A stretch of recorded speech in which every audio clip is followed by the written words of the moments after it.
Mi nombre es Ingrid Ibarra. En este video voy a hablar sobre el tema de sensación y percepción.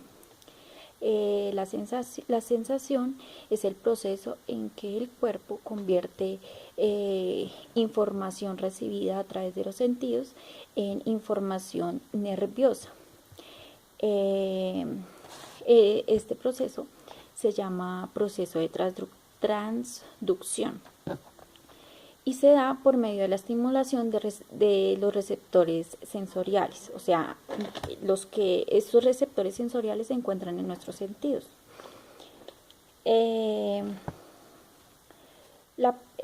Un tipo de receptor pueden ser los químico-receptores. Estos se encuentran ubicados, por ejemplo, en las papilas gustativas, las cuales pueden detectar algún compuesto químico, ¿no? Por ejemplo, algo en la comida. En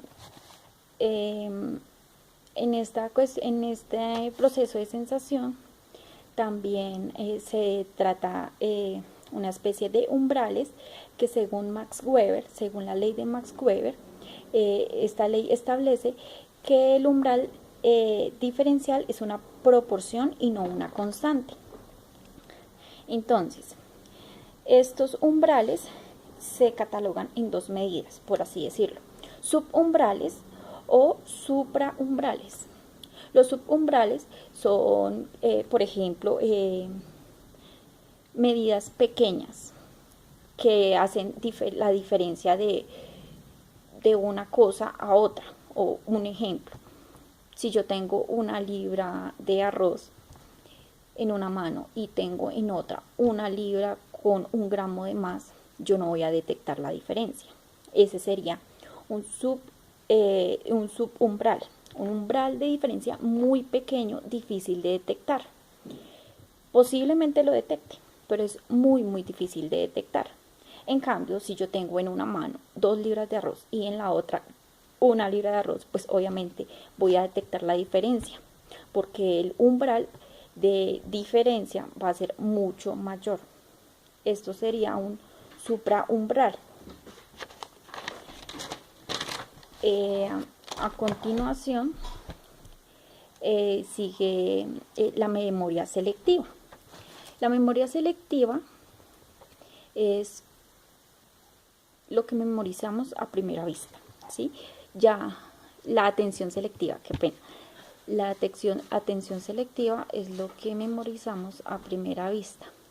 Y la atención enfocada es ya cuando lo que visualizamos en el momento de concentrarnos. Es como una lupa. Cuando está desenfocada sería la atención selectiva, y ya mucho más enfocada pues la atención enfocada, o ya cuando estamos en un proceso de concentración, en un momento de concentración. Ahora, ya pasando a lo que es la percepción es la suma de todas nuestras sensaciones, ¿sí? Es la forma en que nuestro cerebro organiza y procesa nuestras sensaciones. La teoría de la Gestalt postula que el todo es mayor que la suma de todas sus partes, y que sus partes individuales no explican nada conductual o en sistema. Acá yo tengo un ejemplo. En esta parte se observa una cicla, las partes de su cicla. En sí no se ve ningún sistema, pero acá, ya viendo el conjunto de las partes, ya se observa en realidad de qué estamos hablando. La relación figura-fondo también nos muestra que el fondo se relaciona mucho con la imagen, y dependiendo de nuestra percepción, de la forma en que actúen nuestros sentidos, podemos percibir en este caso o 2 caras de perfil o una copa. Las leyes de agrupación son la ley de proximidad, la cual indica que cualquier tipo de objetos que estén cerca inmediatamente las vamos a relacionar como un grupo. Por ejemplo, aquí hay 4 círculos cerca, entonces nosotros de una vez decidimos que eso es un conjunto. Sigue la ley de similitud, la cual nos dice que al haber,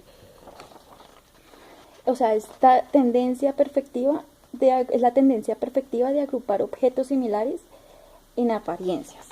Entonces, en este caso tenemos un grupo de n's y difícilmente detectamos 2 n's. O acá vemos un grupo de círculos y después detectamos una x.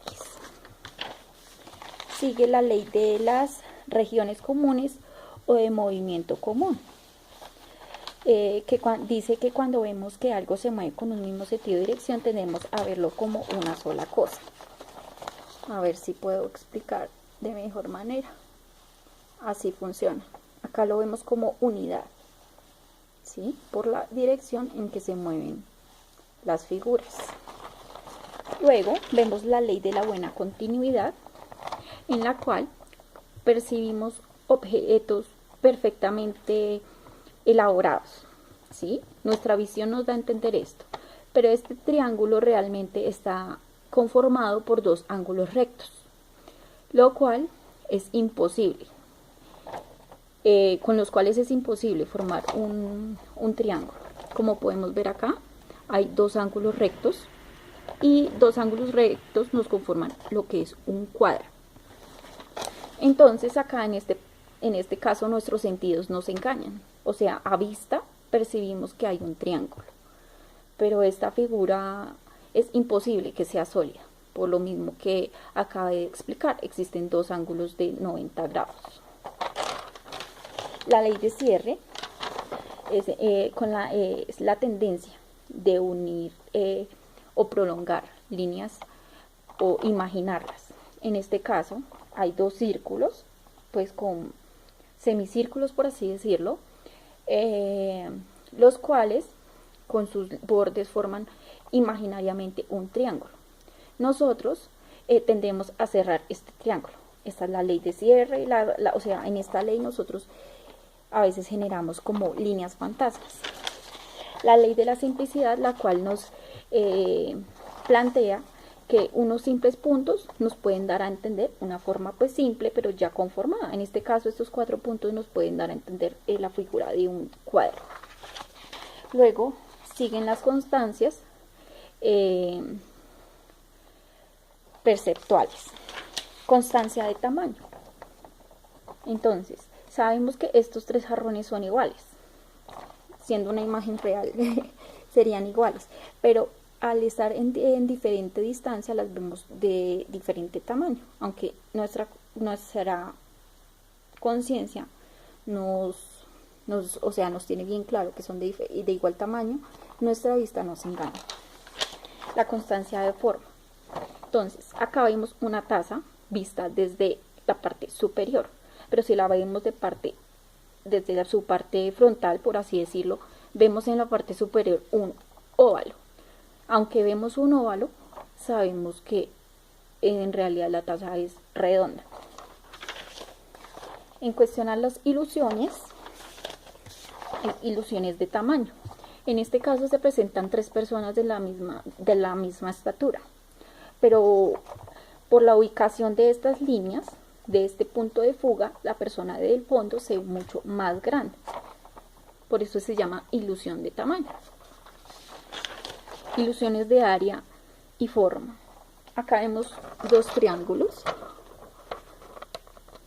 Vemos la misma forma, aparentemente, pero este triángulo abarca, por así decirlo, más área, porque como podemos ver, se expandió, ¿sí? Queda un círculo vacío, pero cambia su forma un poco, aun contando con las mismas piezas. Por eso se llama ilusión de área o forma. Bueno, acá concluimos con el tema de percepción y y sensación. Gracias.